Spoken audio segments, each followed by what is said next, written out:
Hello everybody, welcome back to the channel Property Wealth Decoded. Social media is a big place and there are many things that you read in social media and there are many different kinds of thoughts and ideas that are being promoted out there. And I've had many clients come and ask me these questions, so today I'm going to take the chance to gather everything and tell you what I think about it. Perhaps something like buying a new launch surely make money, 17% ABSD can be recouped in no time. Is that true? I'm Harvey, a seasoned realtor, analyst, consultant who has spent the last 16 years studying and brokering in the local market. In this video, I'm going to try to debunk 5 myths about buying property that you would have heard at some point.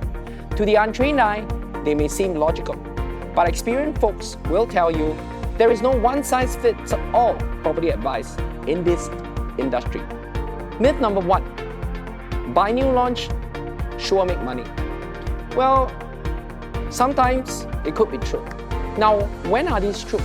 It's true when there's some impending land sales nearby which will bring about more value and potential price implosions in that locale, which will help in stepping up sale prices in future. It could also be a case whereby in that area there could be a lack of supply possibly before the next new development is ready. So timing matters as well. After all, this is a brick and mortar product. Other than trading in like paper, homeowners actually buy to stay and may place more premium buying something when they are completed. And if you buy on paper, you could probably have a chance of making that profit. Then when is it not true? The premium set on a product is not an easy number to stomach for anybody. So some people may feel that by buying new launches, the prices are more expensive and may find it hard to stomach that. And if you put this same buyer at the end of the day with a completed product and asking for a higher price, I would say that probably the chance of them buying that product is also pretty low. So does that also mean that you shouldn't buy one? Well, I think it depends. If you're somebody that's buying it and keeping it for a longer duration of time, perhaps from one cycle to the next cycle, you could easily buy something, lease it out, and run a rental on it where someone's helping you pay for the interest. Someone is helping you pay down on your loan as well. That builds some form of savings for you, which can also help towards achieving the goal of buying new launch, sure make money. Myth number 2, data. Does that mean that past performance equals future results, or in this case, future profit? I think data is half the picture. Experience and judgment is another. So therefore, if we were to look at past performances, it may not always mean future profits. It is probably true when you're in a segment like the landed market, whereby the supply is pretty finite and the locale is pretty much the same. There are no new inventories coming in. However, it may not be true in, let's say, a new launch or condo environment whereby, like I mentioned earlier, there are a lot of other things that contribute to future performance. So, are there anything that you think that you want to address and you want to find out a bit more? Perhaps you can ask a few more difficult questions. For example, you may check in with the person that is introducing you this product of perhaps working out a timeline, a duration, like perhaps what do they foresee in 5 years or 7 years, which is why I do believe in this trait of being a real estate person that is reading the market, that sometimes experience and judgment may mitigate some of that potential risk and that crystal balling could be more accurate in that regard. Myth number 3, the cheapest unit that you pick from a new sale will suffice for investment, i.e. doesn't matter the floor as long as it's cheap. Well, sounds logical, but they may not be attuned to a future buyer's preference. Now, when is it true? I think if someone were to come into the condo when it's done and buy from you from an investment standpoint, then that probably works.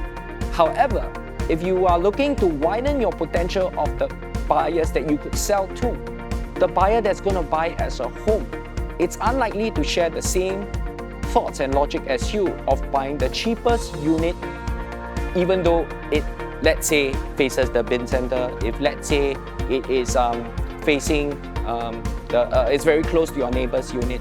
I think things like that matter when it comes to who buys your unit. So in my universe, I believe that if you buy a unit that is relatively cheap, may not be the cheapest, but could address more of the wish list of a future potential buyer, then that balance needs to be struck. So don't just rush to buy the cheapest. Try to find something that you think that in future as a buyer, that you are able to trade for price and value. Myth number 4, paying ABSD of 70% can be recouped along the way or quickly. Now this is a blanket statement. Well, I personally feel that ABSD is something that you have to do so if you have no choice. However, there are many ways to structure your property if, let's say, you are buying a property together with your spouse. You could do decoupling, as in you could buy over each other's share to mitigate this. Now, I'm not saying to try to avoid tax or anything. I'm just saying that when you put your first position in the market, like when you bought your first home, perhaps ABSD was never in the picture or you were never aware of this. And after you bought that property and years down the road, and you're ready to buy your second one, does it mean that immediately you have to pay for the ABSD and it can be recouped? Or are there other ways to do so? So therefore, I wouldn't really call this a myth. I would probably call this as a statement that is pretty blanket, and I think that there are many ways you can work around that. And sometimes it takes a little bit of experience to give you the right advice as well. Myth number 5, fixed rate loans are your best bet, or insurance. Seasoned analysts or seasoned mortgage brokers will never ever tell you that as an advice. There is no such thing as the best way to go about things like fixed rate or variable rate. It truly depends on your personal preference, your comfort towards ambiguity towards the future interest rate environment, or even your risk appetite towards fluctuations that may happen. Say for example, if you were to take a fixed rate today, it could go as high as maybe 2.7 to 3%. And if you were to take a 3-month SORA package with a spread or an addition of about 1.25, I think in today's environment, you'll be looking at it from a 2.25% as your going in interest rate. What if the Feds decide to hold off the rate hikes or the further increase in rate hikes and does the exact opposite and starts to cut rates? When you take a fixed rate, you could be locked in for say 2 years for a fixed rate, which means that you will be stuck with this fixed rate. However, this can also be mitigated if you are able to have a conversion in your package. Once again, like I said, a blanket statement, but more importantly is you know yourself the best. And to have that continued conversation with your mortgage banker or even with an experienced agent who could give you the different perspectives towards making your next move of taking the next mortgage loan while you're buying your property, I think that matters.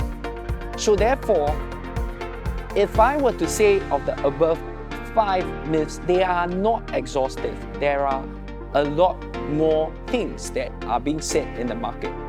My summary is that first I will put a disclaimer that it's really tough to zoom in on what is the context such advice is being given, and therefore these are just some of the more common questions that my clients put across to me from what they hear say. I think one man's meat is another man's poison. But say if you knew it's poison, would you still take it? It's just hypothetical. So please don't hate on me. It is not about witch hunting anybody. It is just my own personal opinion. So the above are just 5 of the common things or advices that people hear in the market. If you know of others, please drop them in the comment section below or reach out to me. And I think I might be able to do a part 2 sometime down the line. Thank you for watching and see you back on the channel again.